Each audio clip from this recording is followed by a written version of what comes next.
I'm sure we've all seen these brand new Dodge Charger EVs that Stellantis has released under Dodge's brand that are meant to replace the iconic Dodge Charger and Challenger Hellcat and Red Eyes. However, since they are fully electric vehicles, they were immediately written off by Dodge fans. But today I wanted to take you on a quick journey with me to see what makes these cars unique and to see if these cars are as bad as everybody makes them seem like. So without further ado, let's go ahead and get right into this video. Dodge did announce the production of these cars back in late 2023,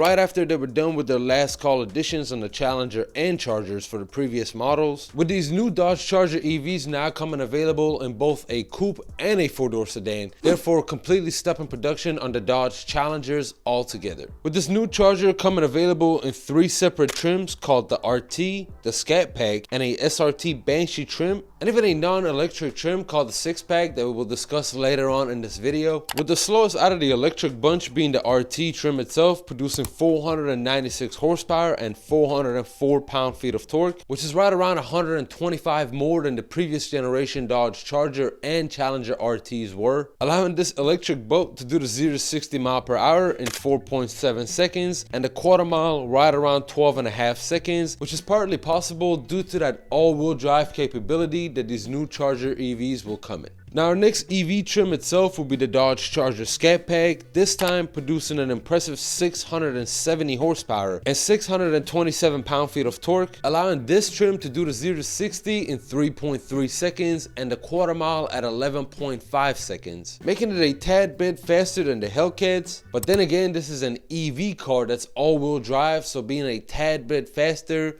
isn't that impressive. But that's exactly where the next trim EV called the SRT Banshee comes into play, supposedly having well over 800 horsepower, but Stellantis is playing their cards close when it comes to that car. As a Dodge fan, I must say I was a little bit happy when I heard that they will be receiving a gas powered version of these cars as well, with that trim being that 6-pack that we discussed earlier, now coming available in 2 separate models, with the slower model producing 420 horsepower out of an inline 6 engine called the Hurricane, while the faster and much more performance focused model is equipped with a twin turbocharged inline 6 engine, now producing 550 horsepower. And I mean, it's not no Hellcat or Red Eye, but it's still very impressive and faster than the previous model Scat Packs. And just the inclusion of this engine itself gives us all hope that there might be a V8 coming along down the road. As you might have guessed by now, horsepower and torque isn't everything you need to go fast, since you need other aspects to be quick as well, such as good tires and brakes, and that's exactly why this car takes a wide body stance with staggered tire setup of 305/35/20 on the front and the massive 325/35/20s on the rear, paired with 6 piston Brembo brakes on the front and 4 piston Brembo brakes on the rear, allowing you to slow down just as fast as you're able to speed up. The exterior isn't where the facelift ended for this new generation Dodge Charger, since the interior of the car did also receive a brand new look as well that looks much more unique, futuristic,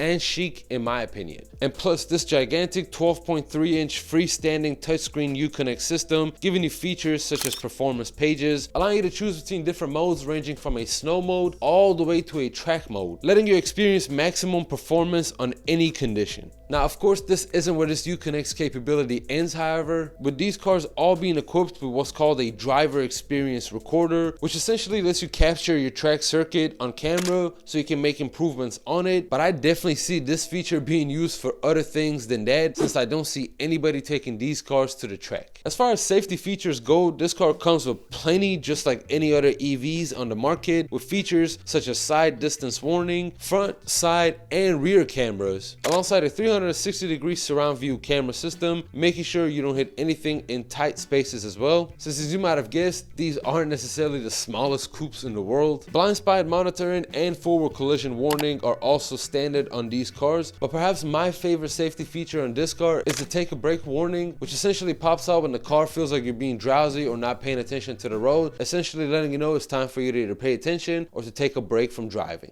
Everything we discussed so far will bring me to my final point, and that's whether or not I will buy one of these cars for a starting MSRP of $60,000 on the RT trim and around $70,000 on the Scat Pack trim. And to answer that question, I personally would never buy one of these cars, since I think for that price you could get yourself a used Hellcat or a Red Eye with low mileage that hasn't had any mods done to it that you could have way more fun in than one of these cars. Overall, I don't think these are bad EV cars. I just think Dodge's fan base was not looking for an EV car specifically, and that's exactly why Dodge, Stellantis, and their dealerships are struggling to sell these cars. If you enjoyed this video, be sure to give it a like and subscribe for more content like this, and also let me know what kind of cars you would like to see me talk about next.